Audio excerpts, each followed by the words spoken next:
नमस्ते दोस्तों, the yellow kitchen में आपका स्वागत है। दोस्तों, आज मैं अपने येलो किचन में व्रत स्पेशल में साबूदाने का पूड़ी और पराठा दोनों बताने वाली हूँ किस तरह से बनाएंगे। और वीडियो अंत तक ज़रूर सुनिए। अंत में मैं आपको या बीच में एक बहुत ही ज़रूरी बात बताऊंगी जिसे आप जानना चाहते हैं, तो वीडियो पूरा ज़रूर देखिए। तो चलिए शुरू करते हैं।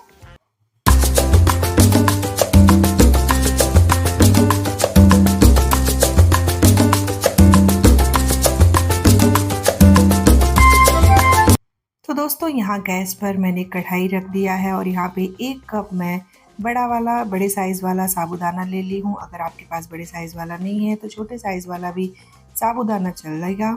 इसे हम अच्छी तरह से रोस्ट कर लेंगे। धीमी आंच पे, ज़्यादा तेज़ आंच पे रोस्ट न करिएगा, नहीं तो साबूदाना जल जाएगा। लीजिए, रोस्ट करके हमारा साबूदाना तैयार हो गया है। अब मैं इसे एक थाली में निकाल दूँगी। थाली में निकालने से क्या होगा, ये जल्दी से ठंडा हो जाएगा। ठंडा होने के बाद ही हम इसे मिक्सर जार में डालेंगे और इसका एकदम फाइन पाउडर तैयार करेंगे। गरम गरम मिक्सर जार में न डालिएगा, ठंडा होने के बाद ही डालिएगा। तो लीजिए, मैंने मिक्सर जार में डाल दिया और पीस करके भी लेकर आ गई हूँ। तो लीजिए, साबूदाने का फाइन पाउडर बन करके तैयार हो गया है। अब मैं इसे एक मिक्सिंग बाउल में डालूंगी। तो इस तरह से मिक्सिंग बाउल में साबूदाने को निकाल लीजिए।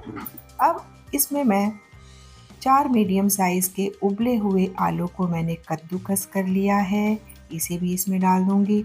आप अंदाज़ से बड़े साइज़ के आलू हैं तो 3 ले लीजिएगा। मेरे मीडियम साइज़ के थे तो मैंने 4 आलू लेकर उसे कद्दूकस कर लिया है।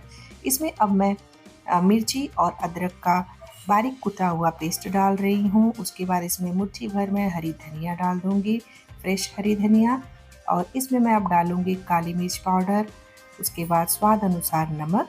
आप इसमें अगर व्रत में जीरा खाते हो तो जीरा भी डाल सकते हैं। मैं जीरा नहीं डाल रही हूँ क्योंकि मैं व्रत में जीरा नहीं खाती हूँ। अब हमें इसे अच्छी तरह से गूँथ करके इसका सॉफ्ट डो तैयार करना है। पहले मैं आलू में अच्छी तरह से साबूदाने के पाउडर को गूँथूँगी। थोड़ा सख्त लग रहा है, इसमें अंदाज से आप पानी डालते जाइए, एक साथ पानी न डालिएगा। और इसे हमें 5 से 6 मिनट तक अच्छी तरह से गूँथ लेना है।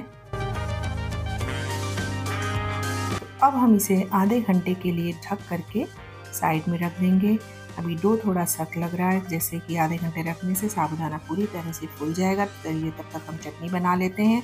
चटनी बनाने के लिए यहाँ मैंने मुट्ठी भर फ्रेश धनिया लिया है। इसमें अब मैं डालूँगी कुछ अदरक के टुकड़े और उसके बाद इसमें डाल दूँगी मैं 4-5 मिर्ची। आप जितना तीखा खाना चाहें उतना तीखा डाल सकते हैं मिर्ची उस अंदाज से। इसमें स्वाद अनुसार व्रत वाला नमक डाल दूँगी। उसके बाद इसमें मैं ऐड करूँगी पुदीना पाउडर।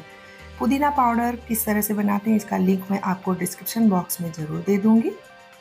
इसमें खट्टेपन के लिए मैं नींबू का रस डालने का वीडियो लेना भूल गई हूँ, वो डाल दूँगी। और हमारा चटनी हरा दिखे इसलिए इसमें ठंडा पानी या कुछ आइस क्यूब डाल करके इसे पीसूँगी मैं, क्योंकि सादा पानी बिल्कुल न डालिएगा, इससे चटनी हमारी काली पड़ जाती है।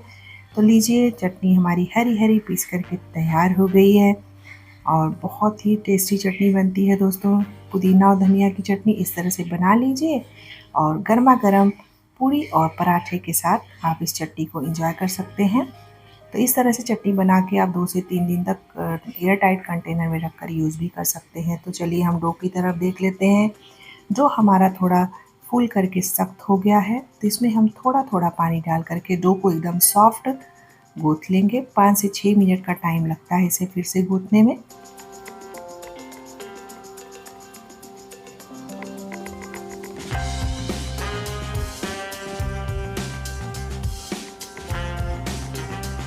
तो लीजिए, एकदम सॉफ्ट डो हमारा तैयार हो गया है। अब हम इसे ढककर साइड में रख देते हैं। उसके बाद इसमें से एक बड़ा सा बॉल के साइज़ का हमने लोई निकाल लिया है। अब चकले पर हम पहले थोड़ा सा घी लगाएंगे और हाथों से लोई को थपथपा लेंगे। हाथों से थपथपाने के बाद हम इसे हल्के से बेलेंगे। बेलन से हमें इसे हल्के से बेल लेना है, ज़्यादा दबा के नहीं बेलना है। तो इस तरह से बेल करके आपको जितना छोटा बड़ा साइज़ का पराठा चाहिए उस तरीके से आप बेल लीजिए। बेलने के बाद साइड में खुरदुरा है, वो अच्छा नहीं लग रहा है, तो इसका मैं कटिंग कर लूँगी। कटिंग करने के लिए मैंने यहाँ पे एक प्लेट लिया है। आपको जिस साइज़ का कटिंग करना उतना बड़ा बेलिए और उस साइज़ से कटिंग कर लीजिए। और साइड से जो खुरदरे किनारे हैं उसे मैंने निकाल दिया है। तो लीजिए हमारे पराठे बेल करके रेडी हो गए हैं। इसे मैं हाथों में ले लूँगी और इसी तरह से मैं 2, 3, 4 पराठे एक साथ बेल करके थाली में रख लूँगी। उसके बाद हम तवे की तरफ चलेंगे और पराठों को सेकेंगे।